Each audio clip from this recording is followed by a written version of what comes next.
오늘 우리는 이 디모데전서 2장 8절부터 15절까지 그 말씀을 본문으로 세상과 교회의 본을 보이며 열매 맺자라는 제목을 가지고 함께 말씀 나누도록 하겠습니다. 자, 우리가 지난주에 복음 전파에 대한 이야기를 나누면서 관련된 두 가지 이야기를 지난주에 나눴거든요. 첫 번째로 나눴던 이야기가 무엇이었을까요? 구원을 받고 진리를 알아야 된다. 네, 그렇습니다. 그러니까 우리가 먼저 구원을 받고 진리를 알아야 된다라는 얘기를 우리가 함께 나눴었죠. 그런데 구원을 받는 얘기는 우리가 워낙 많이 해왔으니까 그 진리를 아는 것에 대해서 얘기 나눴는데, 그럼 진리를 아는 게 구체적으로 뭐냐? 지난주에 세 가지를 나눴었죠. 그 예수님의 상태를 아는 것, 인간이시지만 하나님 모시고 오셨다라는 걸 아는 것, 그리고 말씀을 아는 것, 그리고 예수님과 함께 살아가는 것, 일상적인 삶을 살아가는 것이 곧 진리를 아는 것이다라고, 이것이 이제 신앙의 최종 목적이라고 말씀을 드렸었죠. 그런데 예수님과 이렇게 함께 살아가는 삶이 이게 늘 기쁘고 행복한 삶만 있는 것이냐? 그런 것이 아니고 사실은 많은 부딪힘들이 있다. 그래서 최종적으로 우리가 성경 말씀들이 내 삶 가운데 이루어지는 것을 체험하고 여러 가지 기적들도 체험하고 아픔도 체험하고 하면서 결국은 우리가 변화되는 삶으로 나아가는, 그것이 우리가 변화되는 모습, 또 열매 맺는 모습, 결국 진리를 알아가는 그런 삶이다라는 얘기를 첫 번째로 함께 나눴습니다. 자, 그런가 하면 두 번째로 나눴던 이야기가 무엇이었을까요? 구원을 받게 하고 진리를 알아야 된다. 그렇습니다. 내가 먼저 구원을 받고 난 다음에 다른 사람도 구원받게 하고, 내가 먼저 진리를 안 다음에 다른 사람도 진리를 알게 하는, 그래서 그 일을 해야 되는데 사실은 쉽지 않습니다, 이 작업이. 그래서 우리가 한 가지 이제 힌트를 드리고 설명을 드렸던 것이, 그 사람이 왜 죽느냐, 이것을 이제 불신자들에게 화두로 던질 필요가 있는 거죠. 왜 죽을 것 같으냐? 죽는 것은 결국은 육신의 어떤 노후 때문에 죽는 것이 아니라 영이 잘못되기 때문에 죽는 것이다. 그래서 영 문제가 해결되면 살 수 있다라는 것을 말씀드리면서, 우리가 예수님이 그것 때문에 오셨다, 우리의 영을 깨끗하게 하시기 위해서 오신 것이다라는 걸 설명을 드려야 되고, 그렇게 하고 난 이후에는 진리를 알게 하기 위해서 성경을 접하게 하고, 또한 예수님과 함께 살게 해야 되는 이런 일들을 해야 되는데, 사실은 이 모든 과정이 결코 쉽지는 않습니다. 쉽지 않기 때문에 이 모든 과정이 우리가 반드시 기도가 필요하다라는 얘기를 우리가 두 번째로 나눴죠. 자, 그래서 사랑하는 우리 나눔 있는 교회 성도님들 모두는 먼저 구원을 확신하신 후에 구원을 전하시고, 또 진리를 아신 이후에 다른 사람도 진리를 알게 하는 저와 여러분 되어주시기를 다시 한번 주님의 이름으로 간절히 축원드립니다. 지난주는 복음 전파에 대해서 말씀을 했다면, 이번 주는 그리스도인의 태도에 대해서 말씀을 하고 계십니다. 그래서 시작하기 전에 먼저 잠깐 우리가 좀 생각해 봐야 될 게 무엇인가 하면, 오늘 본문 여러분 읽으실 때 좀 의문이 드셨을 거예요. 한 두 가지 정도 의문이 생기실 수가 있는데, 첫 번째는 그 남녀 차별이 성경의 가르침이냐. 그러니까 오늘 말씀 이렇게 딱 보면 여자들은 조용해야 되고 그냥 입 닥치고 가만히 있고 막 이런 식의 얘기가 써져 있잖아요. 그런데 그게 어디선가도 또 다른 구절에서 그런 게 있죠. 사실은 정확하게 말씀드리면 고린도 전서에도 그런 말씀이 나오거든요. 그러면 남녀 차별은 성경에서 가르치는 기본 가르침이냐? 절대 그렇지 않습니다. 그럼 이것에 대해서는 잠시 후에 제가 이제 말씀을 드리겠고요. 또 하나는 이제 오늘 본문이 이전 말씀과 도대체 무슨 상관이 있는가라고 생각이 드실 수도 있어요. 그 이전에는 구원에 대해서, 또 그리고 복음 전파에 대해서 말씀을 했는데, 갑자기 남녀에 대한 얘기를 갑자기 해버리니까 이게 무슨 상관관계가 있는가라고 이제 얼핏 보면 생각하실 수 있는데, 지금 우리가 2장 맨 처음에 시작할 때 왜 핍박 다가온다고 말씀드린 거 기억나시죠? 핍박이 다가오는 중인데, 그런 와중에 또 모든 사람들이 더더욱 구원을 받고 진리를 알아야 되는 그런 상황이잖아요. 지난주 말씀드렸던 것처럼.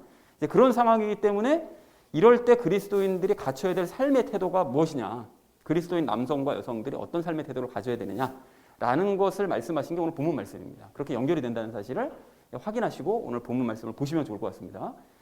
자, 그래서 오늘 주제를 이렇게 잡았는데요. 세상과 교회의 본을 보이며 열매 맺자라는 것을 이제 주제로 각절 말씀 나누는 시간 가지도록 하겠습니다. 오늘 좀 약간 긴데요. 이제 8절 말씀 먼저 읽도록 하겠습니다. 그러므로 나는 모든 곳에서 남자들이 진노하거나 의심하지 않고 거룩한 손을 들어 기도하기를 원하노라 라고 말씀합니다. 여기 그러므로라는 이 말씀은 그 앞에 모든 내용을 말씀합니다. 그 2장 앞부분에 있는 모든 말씀이요. 그러니까 즉 핍박의 상황이 지금 다가오고 있는 중이기 때문에 모든 사람들이 더욱 구원을 받고 진리를 알아야 된다. 그러니까 남자들은 무슨 일을 해야 되냐, 이걸 얘기하고 있고요. 그 다음 9절에서는 그럼 여자들은 무슨 일을 해야 되냐, 이제 이것에 대해서 얘기를 하고 있다는 것이죠. 자, 그래서 여기서 모든 곳에서라고 얘기하는데, 남자들은, 그리스도인 남성들은 사회에 있든 가정에 있든 교회에 있든 그런 모든 곳에서를 이야기하고 있습니다. 뭐를 해야 되느냐, 기도를 해야 되는데, 기도하기 전에 어떤 것을 금해야 되는가 하면 진노하지 말라는 거예요. 그러니까 핍박이 닥쳐오고 고난이 찾아온다고 해서 그 현실 상황에서 분노하지 말라는 거예요. 가령 예를 들면 그리스도인들은 유대인들에게 항상 그 타겟이 됐거든요. 그러니까 뭔가 약간만 문제가 생기면 그리스도인들을 핍박하던 게 유대인들이었습니다. 그러니까 그런 유대인들이 시비를 걸지라도 분노하거나 진노하지 말라는 것이죠. 그리고 의심하지 말라고 이야기합니다. 그러니까 핍박과 고난이 닥쳐오는데도 하나님께서 가만히 계시는 것 같고 아무 말씀도 안 하시고 아무 조치도 취하지 않으시는 것 같다는 그런 생각이 든다고 해서 하나님의 존재 여부를 의심하거나 뭐 예수님의 재림을 의심하거나 이래서는 안 된다라고 바울이 먼저 조심할 점을 이야기하고 있습니다. 그리고 이제 거룩한 손을 들어서 기도하라고 얘기를 하는데요. 그 그리스도인 남성들은 이 폭력을 쓰기 위해 손을 들거나, 그러니까 일반적인 세상 사람들은 그러죠. 열받으면 진노하고 화가 나면 손을 들어서 이제 폭력을 행사하거나 아니면 손가락질을 하기 위해서 다른 사람들이 비방하거나 원망하는, 그러기 위해서 손을 이제 드는데 우리는 그렇게 하지 말자는 거예요. 그리스도인 남성들은 손이 거룩해졌으니까요. 그 거룩한 손을 들어서 기도를 해야 된다라고 얘기하고 있습니다. 그래서 기도하라는 이것이 방금 말씀드린 것처럼 그리스도인 남성들은 예수님과 연합함으로써 거룩해졌잖아요, 손이. 그러니까 그 거룩해진 손을 폭력을 행사하거나 다른 곳에 쓰려고 하지 말고 그 손을 들어서 기도하는 데 써야 된다. 다른 사람의 구원과 진리를 아는 데 이르게 하기를 위해서 너희가 열심히 기도해야 된다라고 얘기했다는 것이 8절의 의미가 되겠습니다. 여러분 이해가 되셨죠? 이게 무슨 말씀인지. 자, 그래서 8절의 전체 의미를 이렇게 정리할 수 있겠는데요. 나는 그리스도인 남성들이 어느 곳에 있든지 진노하거나 의심하지 말고 거룩한 손을 들어 기도하기를 원한다라고 말했다는 것이 8절의 의미가 되겠습니다. 자, 이어진 9절 말씀 우리 함께 읽도록 하겠습니다. 또한 이런 식으로 여자들도 단정한 옷으로 자기를 꾸미되 얌전하게 맑은 정신으로 하고 장식한 머리나 금이나 진주나 값비싼 옷으로 하지 말며 라고 얘기하는데요. 그러니까 이제 그리스도인 여성들에 대한 당부의 말씀도 합니다. 그러니까 이런 식으로라는 것은 앞에서 그 남성 그리스도인들처럼 세상적인 방식을 쓰지 말고 그런 것과는 다르게 너희는 이런 행동을 해야 된다라고 권면을 하는데요. 여기 얌전하게 맑은 정신으로 하라는 얘기는 이게 얌전하고도 그 진중한 모습으로, 맑은 정신은 술에 취하지 않는 그런 모습이라는 뜻이거든요. 그 단어는. 그러니까 이제 진중한 그런 모습으로 자신을 좀 꾸며야 된다라고 얘기합니다. 뭘 꾸미는 얘기를 갑자기 왜 하느냐? 여기 아래를 보시면 비싼 장식으로 자신을 꾸미는 일에 열중하지 말라는 거예요. 보통 여성들은 그런 어떤 상황이 좀 안 좋아지거나 이런 상황이 됐을 때 당시에 아마 그랬나 봐요. 그 현실을 잊기 위해서 더 자기를 막 치장하고 뭐 비싼 거 사들이고 막 이런 걸로 자꾸 신경을 다른 쪽으로 분산시키고 싶은 거죠.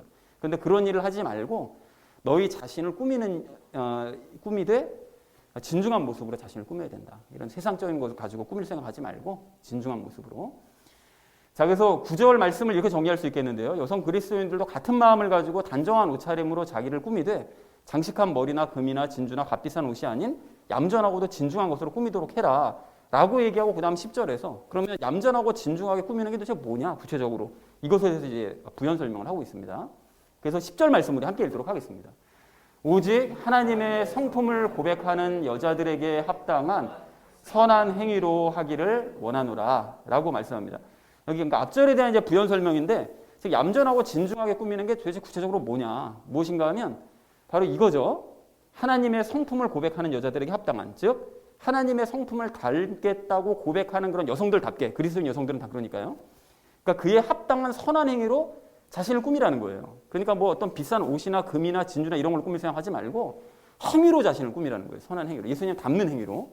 그러니까 결국은 육체를 꾸미는 일에 열심을 내지 말고 혼을 가꾸는 일에 열심을 냈으면 좋겠다. 마지막 때가 다가올수록 더욱 너희가 그렇게 했으면 좋겠다라고 요구하는 것이 10절의 의미가 되겠습니다.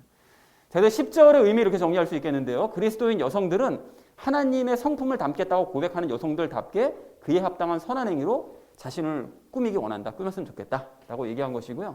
그러니까 여기까지가 이제 그리스도인 남녀가 세상에서 보여야 될 모습, 세상 사람들과는 다르게 보여야 될 모습에 대해서 얘기한 게 8절부터 10절까지 내용이 되겠습니다. 자, 이어진 11절 말씀 우리 함께 읽도록 하겠습니다. 여자는 전적으로 복종하며 조용히 배울지니라 라고 이제 문제의 구절이 이제 나오기 시작하죠. 자, 그래서 여기 보면 왜 갑자기 주제가 바뀌었냐, 일단.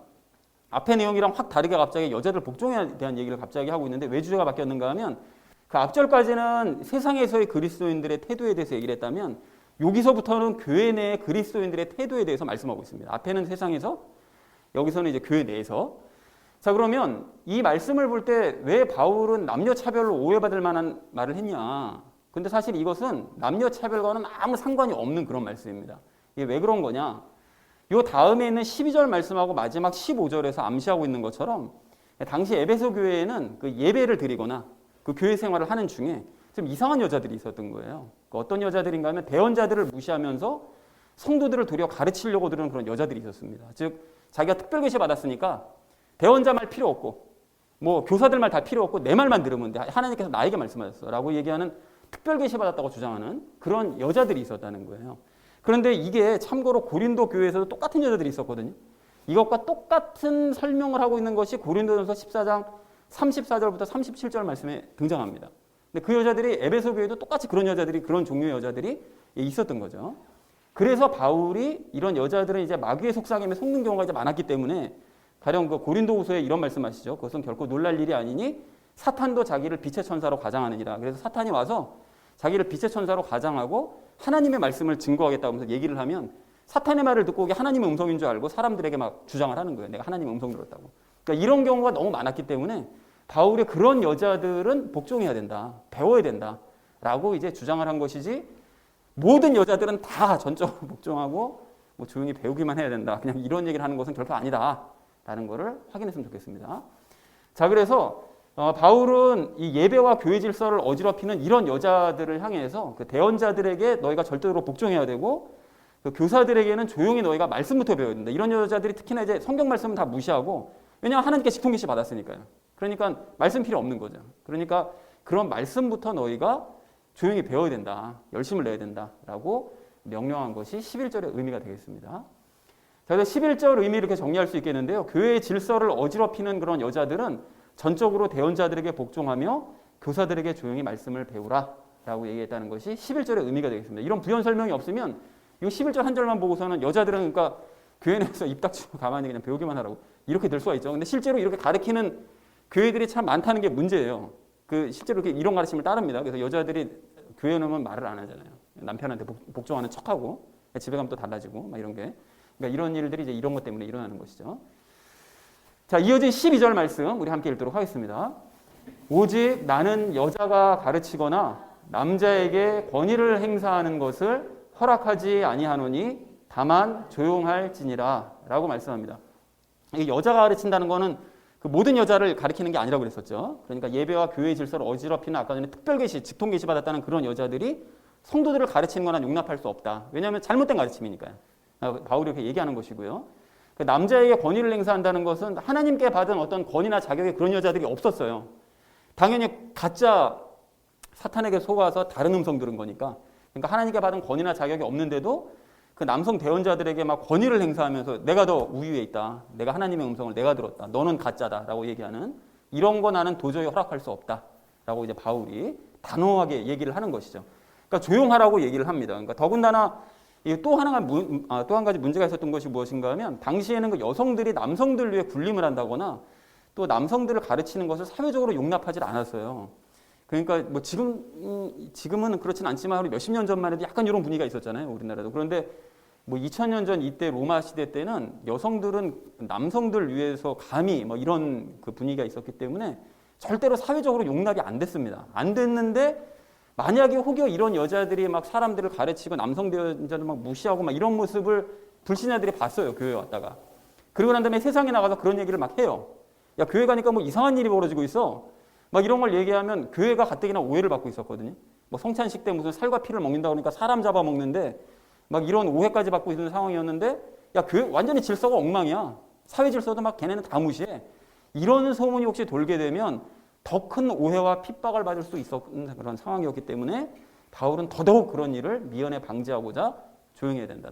너희 입 다물어야 된다라고 바울이 이제 신신당부를 했던 것이었죠.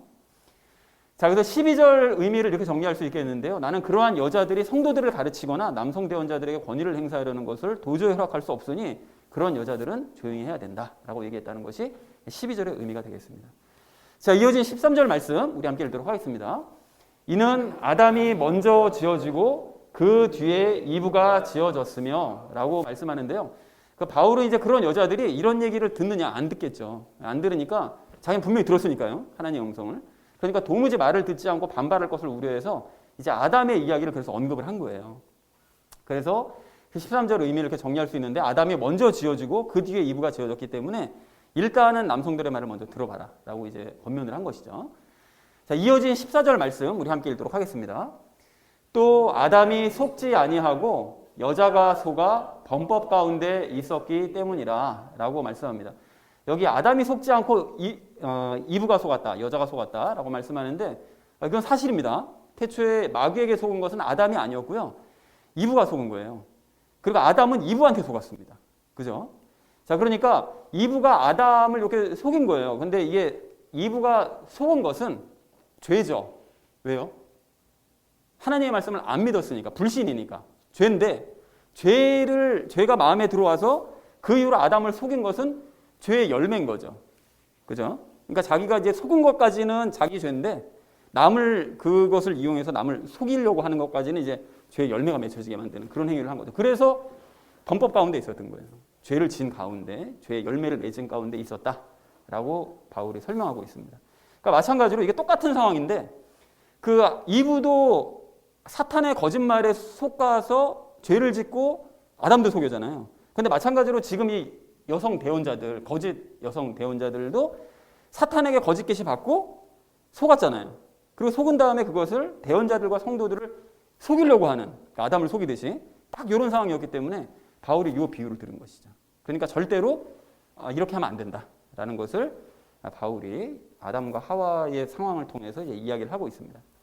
자, 그래서 14절 의미 이렇게 정리할 수 있겠는데요. 아담이 속은 것이 아니라 이브가 속았고 이브는 범법 가운데 있었다. 그러니까 거짓 여자 대원자들도 이와 똑같은 일을 할까 봐 우려된다. 그러니까 속지 말고 절대 이 여자들을 이제 단속을 해야 된다라고 얘기했다는 것이 14절의 의미가 되겠습니다.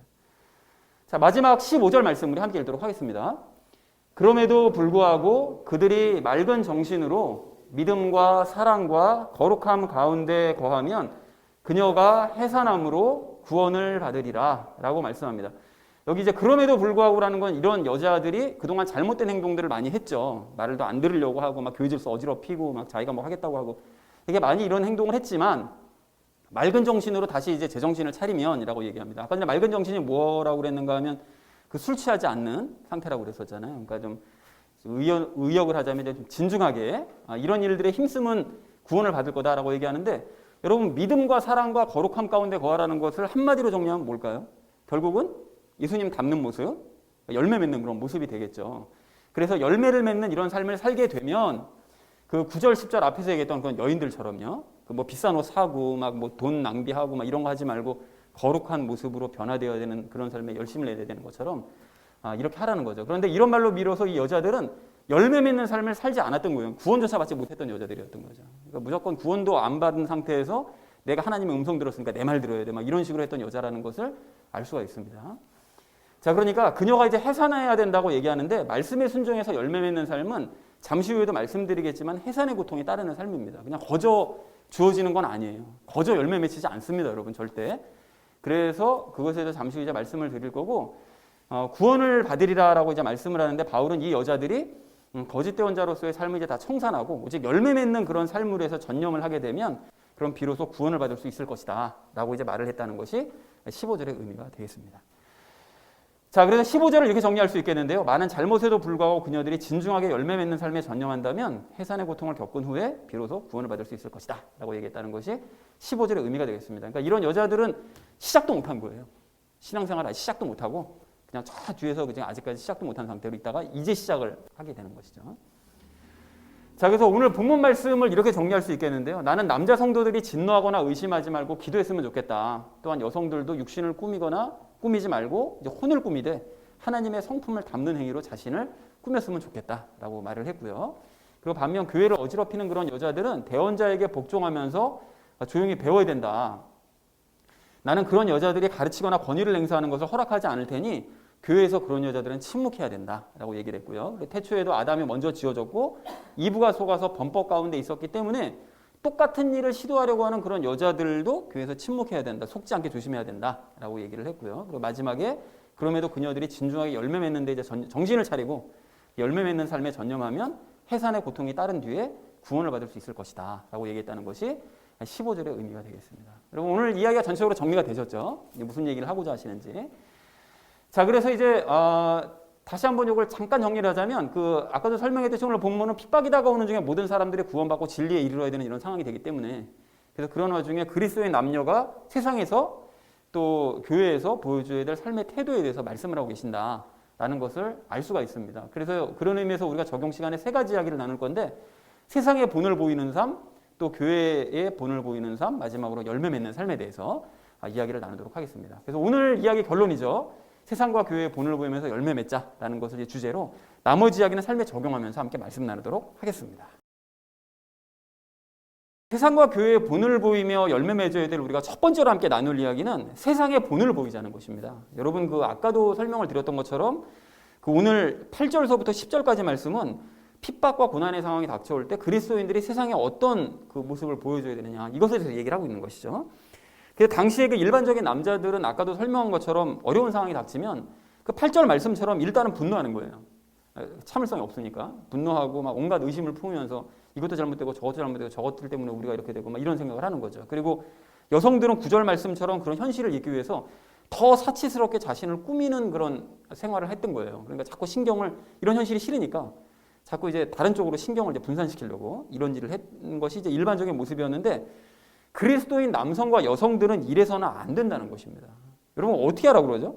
남자 성도들은 현실 상황에 대해 분노하거나 또는 하나님의 역사나 어떤 계획을 의심하거나 이러지 말고 예수님과 연합함으로써 거룩하게 된 바로 그 손을 들어서 하나님께 이 상황을 맡기면서 기도하는 모습을 보여야 된다라고 얘기를 하고 있습니다. 그리고 여성들은 현실을 잊기 위해서 막 사치스럽게 뭐 살거나 이러지 말고 절제하면서 너희가 오직 하나님을 닮는 예수님을 닮는 그런 선한 행위를 하는데 열심을 내야 된다라고 얘기를 하더라는 것입니다. 그러니까 그리스도인 남녀가 이런 모습을 세상 가운데 보여주면 세상 사람들도 뭔가 보고 느끼는 바가 있겠죠. 저 사람들은 뭔가 좀 다르네, 우리랑은 틀리네 라는 걸 느끼게 될 거고 그리고 그리스도인들을 핍박하는 사람들조차도 그러한 모습을 보면 적어도 양심의 가책은 느끼겠죠. 이 사람들이 잘못하는 것도 없고 도리어 하나님을 저렇게 의지하고 있는데 우리가 저런 사람을 핍박해도 되나라는 이런 자신의 행동에 부끄러움을 느낄 수도 있기 때문에 반드시 이런 삶을 살아야 된다라고 이제 바울이 강조하더라는 것입니다. 자, 그래서 이건 지금의 우리도 이제 실천해야 될 모습인데요. 여러분 지금도 우리가 이제 사회 상황을 좀 예를 들어보자면 좀 더 정확하게 이제 정치 상황 같은 걸 예를 들어보자면 그 뉴스를 볼 때마다 화가 나는 일들이 참 많잖아요. 어처구니 없는 일들도 많이 나고요. 저 요즘 뉴스를 안 보는데도 간간히 들려오는 소식만 들어도 스트레스 많이 받더라고요. 그러니까 이런 상황을 이제 보면서 하나님께서는 왜 이런 상황을 그냥 보고 계시는가? 의문이 들기도 해요. 그리고 또 분노하는 마음도 들고요. 그래서 이럴 때 세상 사람들은 어떻게 하느냐? 어떻게 하죠? 이런 현실 상황에 이제 분노하거나 여러 가지 이제 의심을 참지 못해서 길거리로 나가서 그 분노의 손을 들고 싸웁니다. 그리고 그 손을 들고는 뭐라고 외치죠? 우리가 나라를 지키겠습니다. 우리가 뭐 누군가를 뭐 지키겠습니다. 뭐 우리가 그거 함께 하겠습니다. 이렇게 분노하면서 더 격렬한 그런 구호를 막 외치면서 열심히 구호들을 외쳐야 되지만 여기서 실망스러운 점이 무엇인가 하면 이제 그렇게 분노하는 사람들은 사실은 소리만 외쳐야 될 뿐이지 사실 실질적으로 할 수 있는 일이 아무것도 없어요. 좀 냉혹하게 말씀드리면 그런 거예요.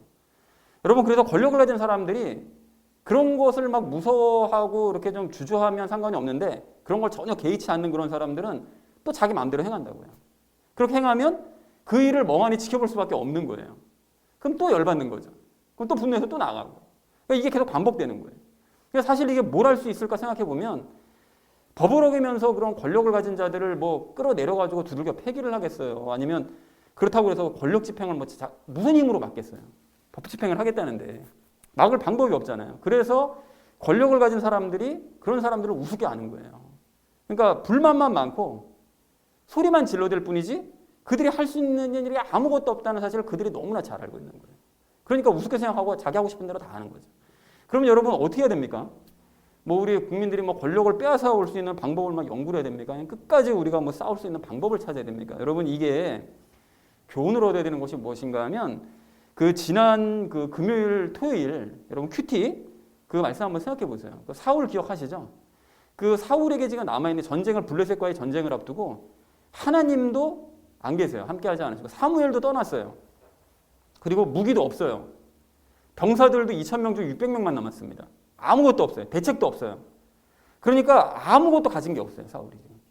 그런데 그 거대한 블레셋이 전례 없이 가장 많은 인원이 쳐들어왔거든요.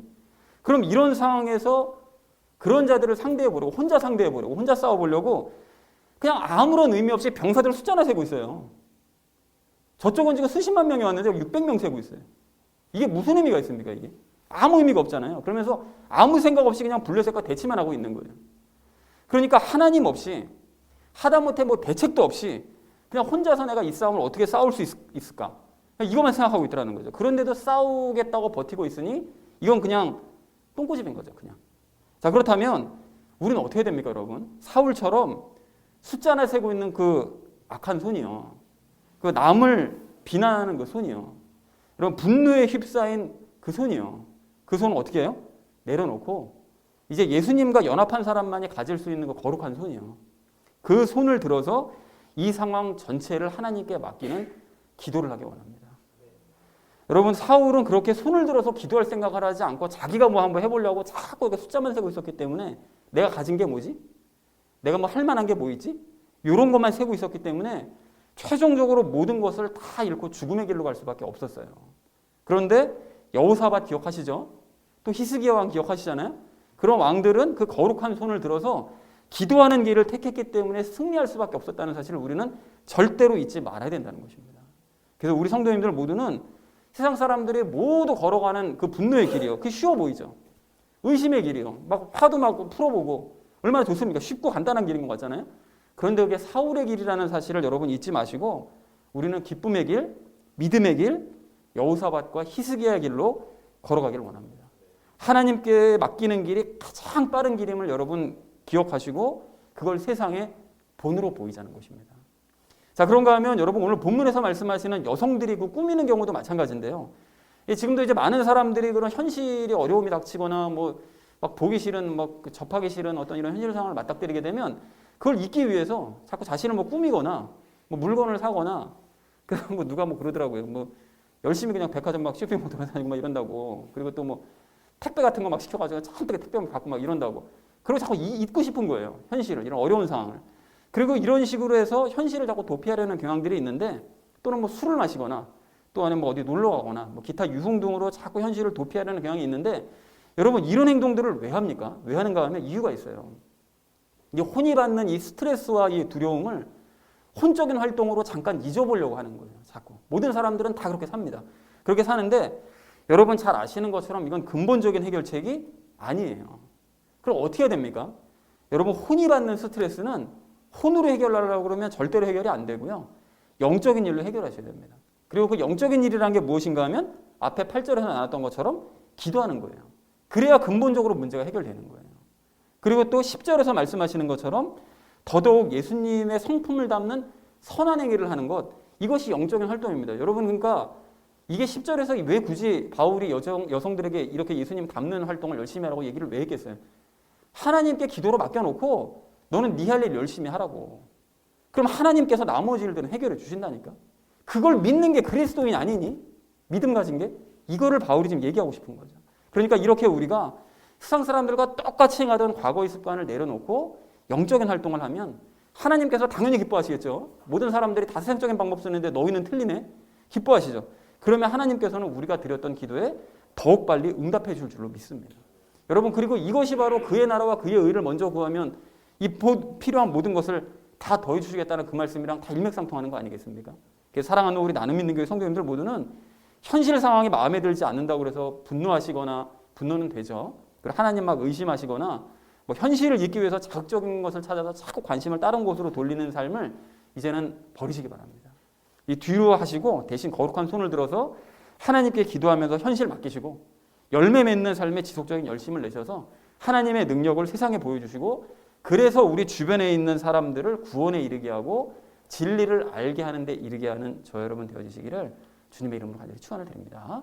세상과 교회의 본을 보이면서 열매 맺어야 될 우리가 오늘 두 번째로 함께 나눌 이야기는 여러분 교회의 본을 보이자는 것입니다. 여러분 오늘 11절 이하 말씀을 보십시오. 11절 이하 보시면 그 에베소 교회는 고린도 교회처럼 그 소위 그 계시를 받았다고 하는 그 여자들이 특별 계시, 직통 계시 받았다는 여자들이 그 말씀 배우려고 하지도 않고 그 대언자에게 막 대항하고 막 이러면서 자기 말이 곧 하나님의 말씀이다. 막 이렇게 주장하는 그리고 성도들을 막 가르치려 들으려고 하는 그런 여자들이 있었습니다. 그럼 이제 질문이 생기잖아요. 아니 이게 어떻게 고린도 교회에만 있는 줄 알았던 이런 여자들이 어떻게 그렇게 거리가 그래도 떨어져 있는 에베소 교회에도 똑같이 이런 여자들이 나타날 수가 있냐. 이게 어떻게 이럴 수가 있지? 라고 생각하실 수 있는데 그런데 이건 전혀 이상한 현상이 아닌 것이 이런 일은 지금도 똑같이 일어나기 때문에 그렇다는 거예요.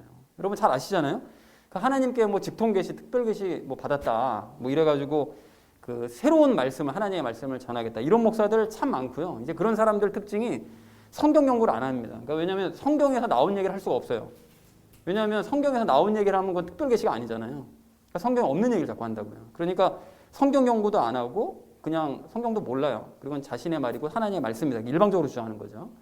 그리고 또 과거에 이제 어떤 사건이 있었는가 하면 남편이 목회하는 그 교회에 여러 사람들을 끌고 와가지고 그 예배를 지금 드리고 있고 이제 설교를 하고 있는데 그 남편이 막 거짓 대언자라고 저 인간 그 부인인데 거짓 대언자라고 막 그러면서 강대상에서 끌어내리고 사람들이랑 같이 그리고 이제 자기의 말이 곧 참된 그 하나님의 대언이다 이렇게 막 주장을 하면서 성도들을 거기 있는 성도들을 막 끌어내가지고 교회를 새로 차린 그런 여자도 있었어요. 그러니까 여자 목사도. 그러니까 오늘의 경우와 완전히 똑같은 경우인 거죠. 저 목사는 가짜 거짓 대언자다, 내가 진짜다 해가지고 사람들 빼내가는. 그리고 대한민국에 전쟁 난다면서 계시받았다고 하는 그런 목사들 몇 년 전에 참 많았었잖아요. 근데 그런 사람들 다 어떻게 했는지 모르겠어요. 뭐 해외 도피하고 막 이랬었거든요. 어떻게 사는지 모르겠는데. 그리고 심지어 지금 뭐 유튜브 같은 데 들어가서 보시면 계시받았다고 주장하는 목사들이 참 많고 그런 목사들에게 열광하는 교인들도 참 많습니다. 그리고 근래에 뭐 이단 관련 방송 뭐 이런 것도 막 한참 시끄럽잖아요. 그런 사람들도 100이면 100 다 그걸 주장하는 교주들도 주장하는 게 뭐죠? 내가 하나님께 직통 계시 받았다. 특별 계시 받았다. 다 이거 주장하지 않는 교주는 한 명도 없습니다. 다 그걸 주장한단 말이죠. 자, 근데 여러분 항상 말씀드리지만 하나님의 특별 계시는 더 이상 없습니다. 만약에 하나님의 특별 계시가 지금도 존재한다면 이제 무슨 문제가 생기는가 하면 그건 성경 이외에 추가적인 하나님의 말씀이 있다는 뜻이잖아요. 그럼 추가적인 하나님의 말씀이 있다는 얘기는 성경이 완성된 책이 아니라는 뜻이 되는 거고 그렇게 되면 성경은 완벽한 책이 아니게 되는 거예요. 뭔가 부족한 책이 되는 거죠. 자, 그래서 이렇게 말을 해도 그런데 이제 뭐 듣지 않고 이제 믿지 않는 그런 사람들이 있기 때문에 이제 그런 거짓 대언자들을 계속해서 용납해 주는 셈이 되는 거예요. 그러니까 또 그런 거짓 대언자들이 계속해서 나타나는 것입니다. 그러니까 사람들이 모르니까 사기꾼들은 계속해서 나타나는 거죠. 그러면 사람들은 왜 이렇게 특별 계시가 있다고 믿고 자꾸 그런 특별 계시 같은 것에 관심을 기울이고 열광하는 거냐? 왜 그럴까요? 이유는 딱 한 가지, 근본적인 이유는 한 가지입니다. 말씀을 안 봐서 그래요. 결국 성경을 안 보니까. 그리고 읽더라도 자기 소견에 옳은 대로 읽다 보니까 이런 일이 생기는 것입니다. 그래서 꼭 계시 같은 거 없다고 얘기하면 요한도 뭐 요한계시록에서 계시 받았는데 뭐 이렇게 얘기한다고요. 그거는 성경 완성되기 전이었고 성경 완성된 이후로는 계시가 없다니까요. 그러니까 이걸 안 믿는 거예요, 사람들이.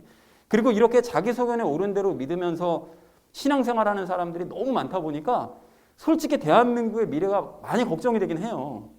여러분 생각해 보십시오. 이게 세상 한 나라도 지도자가 정확한 국정 운영과 철학과 원칙에 따라서 운영을 하지 않고 뭐 자기 느낌에 따라서 뭐 이럴 땐 이렇게 저럴 땐 저렇게 운영을 한다든지 아니면 심지어 국정 운영의 전문가가 아닌 사람에게 조언 구하면서 나라를 운영한다. 그럼 그 나라는 어떻게 되겠습니까? 그대로 가면 그냥 망하는 거죠. 뭐 그런 나라는. 그리고 요즘 큐티하고 있는 사울이 그러잖아요. 사울이 보면 전쟁 준비도 엉망인데 제대로 준비도 안 갖춰놓고 그냥 아무 대책도 없이 너무 허술해요. 그런데 전쟁 중에 또 이제 전쟁이 시작됐을 때는 전쟁 중에 갑자기 아무 이유도 없이 뜬금없이 백성들에게 금식을 선포해요.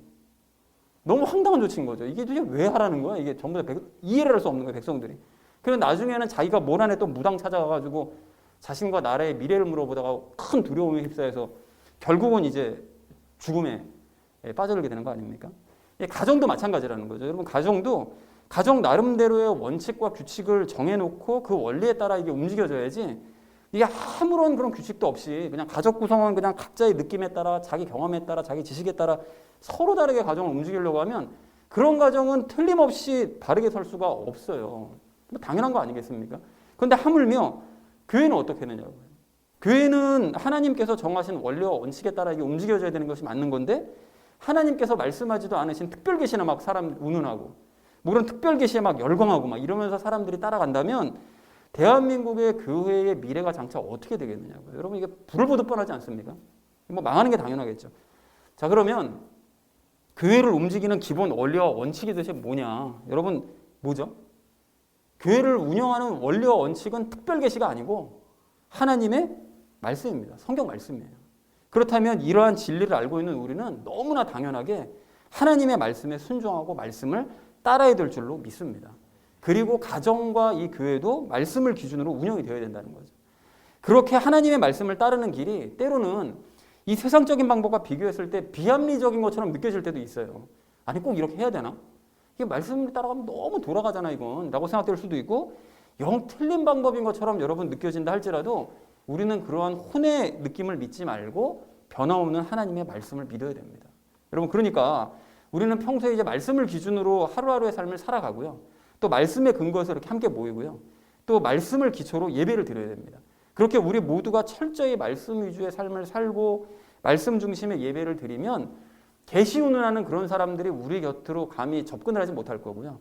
그리고 우리가 복음을 전해서 우리 같은 사람들이 점차 많아지게 된다면 이 대한민국 땅에는 그런 거짓 대언자들이 더 이상 설 자리를 잃게 될 줄로 그렇게 믿습니다. 여러분 그러니까 그러한 자들을 내쫓고 거짓된 길로 간 사람들을 바로잡기 위해서라도 우리는 말씀을 아셔야 됩니다.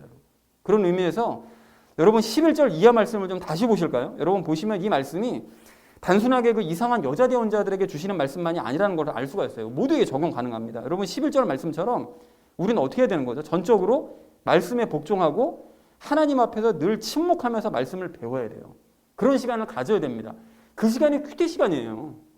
아침이든 밤에 하셨든 그 조용히 배우는 바로 그 시간이 큐티 시간입니다. 그리고 12절 말씀처럼 남을 가르치려 들거나 권위를 행사하려는 데에만 관심을 가질 게 아니라 겸손하게 배우는 데 힘써야 됩니다. 그리고 13절 말씀처럼 다른 사람들보다 늦게 나 자신이 하나님의 자녀가 되었다는 이 사실을 잊지 않음으로써 내가 겸손하고 14절 말씀처럼 과거에는 나도 마귀의 거짓말에 잘 속아 범법 가운데 있었던 연약한 존재였다는 이 사실을 잊지 말아야 된다는 거예요. 이렇게 겸손한 자세를 가져야 된다는 것이죠. 그래서 사랑하는 우리 나눔 있는 교회 성도님들 모두는 계시운운하는 수많은 거짓 대언자들과 그들의 가르침을 여러분 물리치시고 비록 비합리적인 것 같더라도 때로는 의심이 들더라도 오직 하나님의 말씀만 따르시는 성도님들 되시기 바랍니다. 그렇게 말씀 안에서 흔들림 없는 신앙생활 하시고 그 모습을 주변 사람들과 이 주변의 교인들에게 본을 보여주시는 저와 여러분 되어주시기를 주님의 이름으로 간절히 축원드립니다. 자, 세상과 교회의 본을 보이며 열매 맺어야 될 우리가 마지막 세 번째로 나눌 이야기는 열매 맺자는 것입니다. 여러분 오늘 15절 말씀을 좀 보십시오. 이제 바울은 교회를 어지럽히려던 그런 여자들에게 무엇이 없다고 얘기를 하는가 봤더니 뭐가 없다고 그러죠? 해산하는 수고로 얻는 열매가 없대요. 그러니까 사실 이 여자들은 구원조차 받지 못한 여자들이었다는 거예요. 그러니까 말만 번지를 했던 거예요. 영의 구원도 못 받고 영의 구원을 못 받았으니까 열매는 없는 거죠. 그러니까 말만 열심히 했던 거예요. 근데 여러분 항상 강조하지만 하나님께서는 마지막 심판 때 오직 열매로 심판하세요. 여러분 다른 거 힘쓰실 거 아무것도 없습니다. 신앙생활 할 때 다른 거 신경 쓰실 거 없어요. 내게 열매가 있나 없나. 늘 이것만 체크하시면 돼요. 그러니까 하나님의 생명을 가진 사람은 하나님의 인도하심을 따라 열매 맺는 삶을 살기 때문에 그 열매로 인해 영원히 살 수 있는 심판을 받게 되는 거고 마지막 날이요. 그리고 하나님의 생명을 가지지 못한 사람은 하나님의 인도하심을 받지 못하기 때문에 열매를 맺을 수가 없고 그러니까 열매가 없는 이유 때문에 마지막 날에 영원한 형벌을 받게 될 수밖에 없는 것입니다. 그래서 우리가 늘 이 열매에 이제 신경을 써야 되는데 오늘 15절 말씀에서 주목할 점이 있죠. 아까 쉬는 시간에 제가 나왔던 이야기 해산입니다. 해산. 여러분 이 열매를 맺으려면 해산하는 수고를 거쳐야 된다는 거예요. 여러분 그 과거 마태복음 25장의 달란트 비유 기억하시잖아요. 5달란트, 2달란트 받은 거. 그런데 그 5달란트, 2달란트 받은 종들이 달란트 받자마자 뭐 했죠? 장사하러 나갔죠. 뛰쳐나갔죠.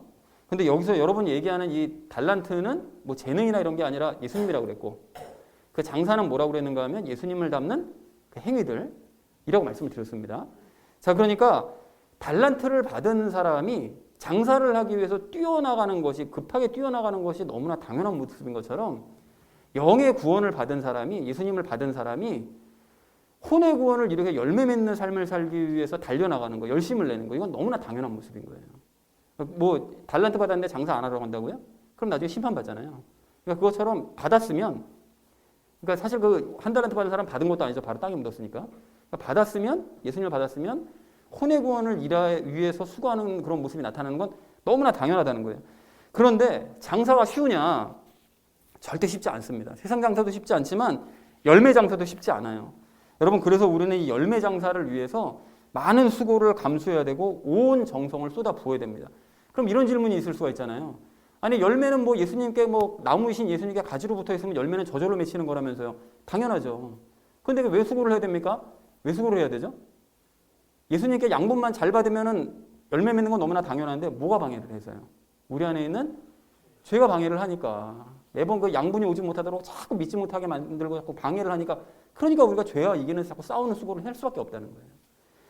자, 그리고 이렇게 열매를 얘기할 때 또 한 가지 중요한 점을 말씀드리지 않을 수가 없는데 여러분 식물을 심어서 열매를 보려면 제일 먼저 해야 되는 일이 뭡니까? 씨 뿌려야 돼요. 씨도 뿌리지 않고 나한테 사과 좀 열매 좀 맺혔어. 이거 정신 나간 사람이죠. 당연히 씨도 안 뿌렸는데 아무것도 안 했는데 밭이 그냥 빈 밭인데 거기 열매 맺기를 바란다면 이거 황당한 얘기잖아요. 그런데 여러분 그 씨가 뭔가 하면 그 씨가 뭡니까? 말씀이잖아요. 그죠? 그러니까 열매를 맺고 싶으면 말씀부터 내 마음에 뿌려야 된다는 거예요. 읽어야 된다는 거예요. 마지막 날 하나님께서 열매로 심판하시는데 나 지금 말씀 안 보고 있어. 그럼 심판 받겠다는 얘기예요. 그러니까 마태복음 13장 보면 그 씨를 뿌릴 때도 어떻게 뿌리라고 그러시죠? 아무렇게나 뿌리면 안 된다고 그러시잖아요.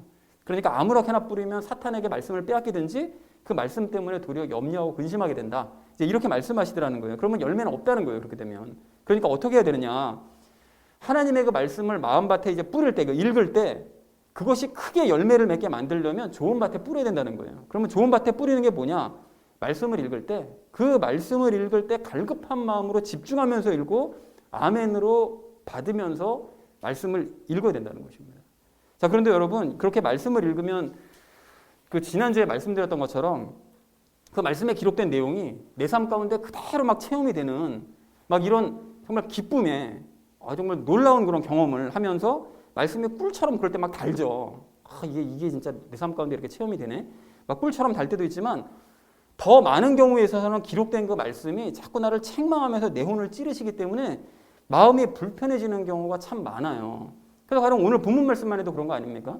세상 사람들이 뭐 그런 상황을 닥쳐올 때 막 분노하는 마음만 가지고 막 이렇게 하는 것처럼 그리스도인은 그러면 안 되는데 거룩한 손을 들어야 되는데 자꾸 우리도 분노하면서 막 두 주먹을 막 부르짖잖아요. 이런 말씀을 볼 때마다 찔림이 있단 말이죠. 난 그리스도인인데 왜 이렇게 살지? 막 이런 것들. 이렇게 찔림이 있을 수밖에 없는 거예요.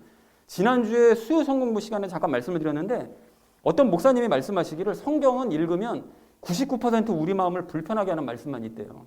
약간 과장이 좀 들어간 부분이 없지 않아 있지만 그 말씀이 맞아요. 여러분 왜 그렇습니까? 우리의 영이 지금 거듭난 지가 얼마 안 돼서 자꾸 죄에 우리 혼이 쏠리는 경향이 있는 데다가 그 죄의 영향을 자꾸 받으니까 우리 육신과 혼이 그러니까 자꾸 말씀을 보다 보면 찔림을 받을 수밖에 없는 거예요. 그러니까 성경을 읽다 보면 성경 말씀대로 살지 않는 나 자신의 모습이 계속 보이니까 읽을 때마다 마음이 불편해지는 거예요. 그러니까 여러분 근데 이거는 어쩔 수가 없습니다. 어쩌면 이게 당연한 모습일 수 있어요. 우리가 예전에도 계속 말씀드렸지만 우리의 영과 혼의 구조가 영은 깨끗하게 완전히 거듭났지만 혼은 그런 상태가 아닌 이중적인 구조를 현재 지금 가지고 있기 때문에 영은 정말 원하지만 말씀을 정말 갈급하게 원하지만 혼이 자꾸 방해를 하고 나의 잘못된 모습을 보이고 이렇게 하기 때문에 말씀을 볼 때마다 찔릴 수밖에 없는 거예요. 그래서 오늘 15절에서 해산의 수고를 말씀하신 것입니다. 그렇게 성경을 읽고 배울 때 꿀처럼 달기만 한 게 아니라 도리어 죄 때문에 마음에 불편해질 때가 많아서 읽기도 싫고 성경 배우기도 싫고 이럴 때가 참 많지만 그럼에도 불구하고 열매를 맺어야 되니까 우리는 열매를 맺어야 되니까 그러기 위해서 씨를 뿌려야 되니까 그러니까 갈급한 마음으로 집중하면서 읽고 아멘으로 받으면서 계속해서 읽으면서 살아내는 그런 해산의 수고를 거쳐야만 한다는 거예요. 그리고 읽은 말씀대로 살지 못하는 자기의 그 마음이요. 그 괴로운 마음을 부여잡으면서 기도하고 그 말씀대로 살기 위해서 몸부림치면서 해산하는 그런 수고를 계속해서 거쳐야 된다는 거예요. 그 마음의 수고를 해야 된다는 것이죠. 그런데 우리가 그렇게 해산의 수고를 마다하지 않고 계속해서 그 일에 전념하잖아요. 그리고 말씀 중심으로 살잖아요. 그리고 열매를 인생의 목표로 생각하고 계속해서 마음밭을 갈아엎으면서 이게 맞는 줄 알았는데 이것도 아닌 거면 또 갈아엎어버리고 또 성경 말씀을 근거해서 또 그걸 읽고 살아내고 이거 잘못됐는데 또 엎어버리고 정말 힘든 이런 과정을 여러분 계속 반복하시다 보면 처음 성경을 읽을 때 99% 불편했던 그 마음이 점차로 줄어드는 것을 발견하게 돼요. 이걸 퍼센트를 줄여가는 재미가 붙어요.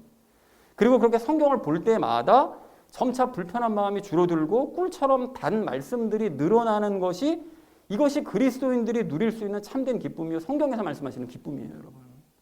뭐 예수님을 믿는 삶이 기쁘다 그러니까 뭐 마냥 그냥 해벌 쭉 해가지고서는 그냥 기쁘고 즐거운 일들만 가득하고 무슨 뭐 이런 삶이 그리스도인이 누리는 기쁨이 아니라는 거예요. 그건 혼적인 기쁨. 상상해서나 가능한 기쁨이 어떻게 사람에게 매번 기쁘고 좋은 일만 생기겠어요. 예수 믿는다고. 도리어 어렵고 힘든 일이 더 많은데. 그리고 이러한 영적인 기쁨을 누리는 사람들은 점차 열매를 맺어감으로써 하나님을 점점 더 기쁘게 하실 줄 그렇게 믿습니다.